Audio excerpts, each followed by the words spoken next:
Hey guys, Max here, and once again, markets were actually a little bit volatile and a little bit uneasy yesterday, with stocks rising for the most part but falling a little bit and settling in the green by close. Whereas with the day before yesterday, tech did really well and everything else struggled, yesterday tech actually struggled a little bit, as you can see. Nothing totally awful, but nothing really special either, with most large cap companies just stagnating for the most part. The two sectors that actually did rather well were financials and energy, as you can see, very green for those little sectors. Speaking of energy though, there is a lot of talk in certain places, especially here in the UK where I live, about a potential windfall tax on energy companies to try and make up for the cost of living crisis emerging in many countries. Basically, some people get upset that big oil companies make lots of profits sometimes, and they refuse to recognize the fact that it's actually a highly cyclical industry that often loses money too. I don't want to get too much into it, but random arbitrary taxes like this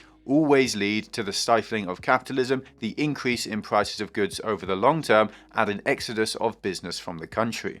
Now, the S&P 500 rose by about 0.5%, the Nasdaq rose only very slightly by 0.1%, as I said, tech really did stagnate, and the MSCI World Index rose by 0.4%, so quite a measured day in reality. In Europe, the FTSE 100 rose by 0.2% and the Stoxx 600 by 0.5%, so we really didn't see any major moves in Europe either, and we didn't see any major moves with currencies either. Things were pretty stable there.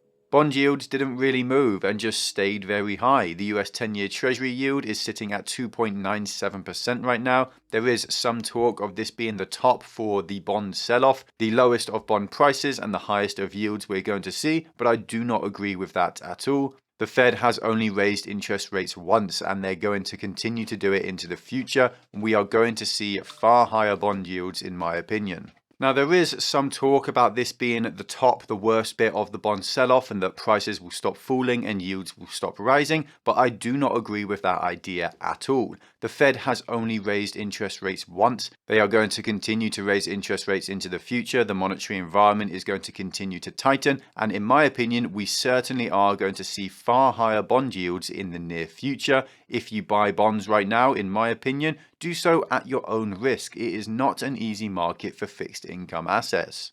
Now, oil prices rose very slightly on the day, and they are, of course, very high. WTI crude oil is sitting at $106 a barrel, with Brent crude oil at $108 a barrel, which was a slight rise. But to be honest, these prices almost seem normal to us now, even if they are still a little bit hard to stomach. Gold stayed pretty constant, sitting still at that $1,860 mark, which is very nice in my opinion. As I've said in the past, I will continue to buy a little bit more gold each day as it stays this low. Finally, in the crypto world, were there any major moves? Well, not really. Bitcoin rose very slightly. It was sitting at the bottom end of the $38,000 mark, and it's now sitting at the top end of that 38K mark.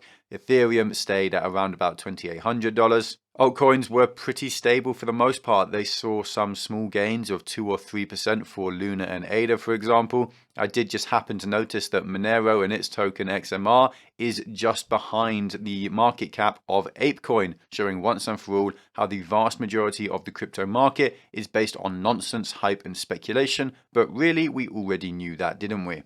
Now, there is some bad news for China. Once again, the first is that with Starbucks earnings, more on that in a moment, we saw that sales in China fell by 23% over the last quarter, a huge amount caused purely by lockdowns from the Chinese government. The CCP still claim that this is nothing to worry about and that there's no problem here, but they are obviously wrong, and very simply, they're just lying because that's what authoritarians do. We also happen to get some extra data on China's property market from the last month, and we can see that property sales in China for the 30 biggest cities in the country, that's real cities as well, not those ghost cities with concrete shells where no one actually lives, well, property sales have dropped by 54% over the last year, literally more than cut in half, and that's down another 10% from the last month. This is very bad news for the Chinese property market. As I've been saying, this is a slow burn and it is not going to stop anytime soon. The trend is 100% downwards though.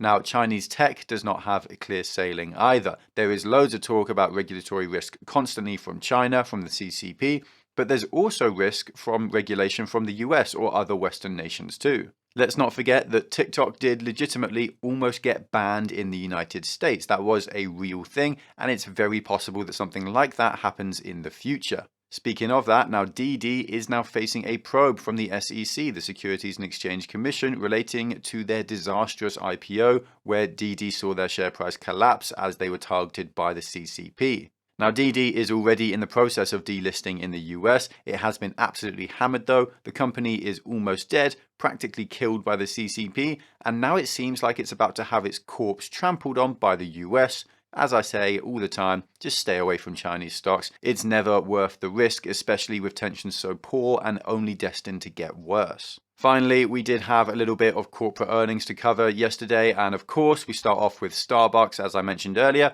and it wasn't very good. They missed sales and their earnings forecast, and they seem to be getting hit hard by inflation. They've also suspended all future sales and earnings growth guidance because they clearly aren't sure what's going to happen. As a result of this rather poor report, their share price rose by 5% after hours.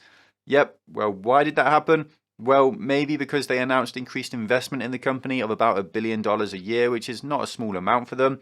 They're also focusing on employee well-being and stuff like that. To be honest, I don't really understand why prices rose too much. It all seems a little bit too irrational for me. The idea that this Chinese hit to revenue isn't long-term doesn't hold up either, in my opinion, because the COVID situation in China is not getting any better.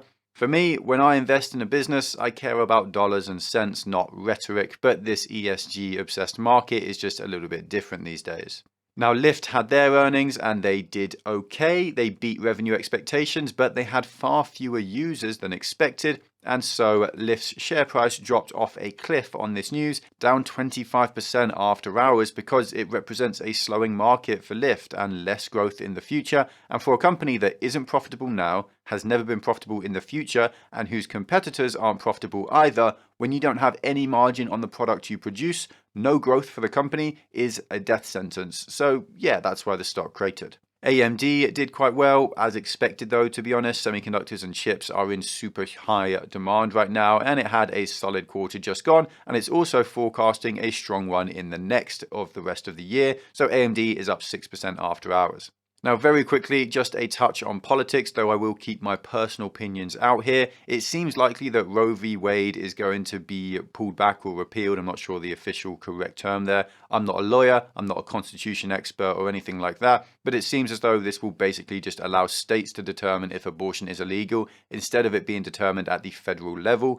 Right now, I think about 28 states have laws making abortion illegal, but the federal law supersedes that. If this is repealed, as a leak has suggested it will be, then abortion will suddenly be illegal again for many people. Now, why am I talking about this? This is politics, it's not finance, right? Well, wrong. There are two things here that we need to consider for the markets in regards to finance. The first is the fact that this was leaked in advance, which is the first time a decision by the Supreme Court has ever been leaked early in history. And this was pretty clearly done to drive protests, to generate uproar, to try and put public pressure on the Supreme Court to change its mind.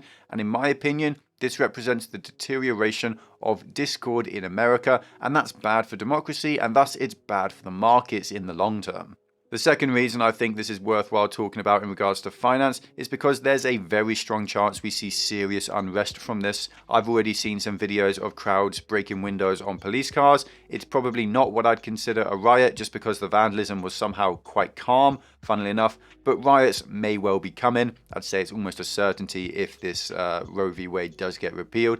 If it's anything like the Black Lives Matter riots we saw a couple of years ago, then this will be very bad for business. The broken window fallacy is a real thing and all, and riots are bad for business. They're bad for consumer sentiment. They're bad for people's income. They're bad for markets. So we really should actually keep an eye on this. Now, if you enjoyed this video, then make sure to like, comment, and subscribe to bless the YouTube algorithm. If you want more content like this, then check out our Patreon and join our community of investors. You get access to our Discord, loads of exclusive content like insight into my portfolio and buy and sell alerts for all my own investments. There's a link in the description to Masterworks, a site that can help you protect your portfolio against inflation through fractional shares of art from world famous artists like Banksy. Art has historically proven to be uncorrelated to the markets, so it's a really valuable resource with the markets on the brink. It's completely free to sign up, so make sure to check it out. There's also a link in the description to BlockFi, which will give you up to $250 in free Bitcoin when you use it. You can also get over 7% interest on stablecoins to protect your hard-earned cash from being eaten away by inflation. Thank you all for watching. Stay stoic. Until next time.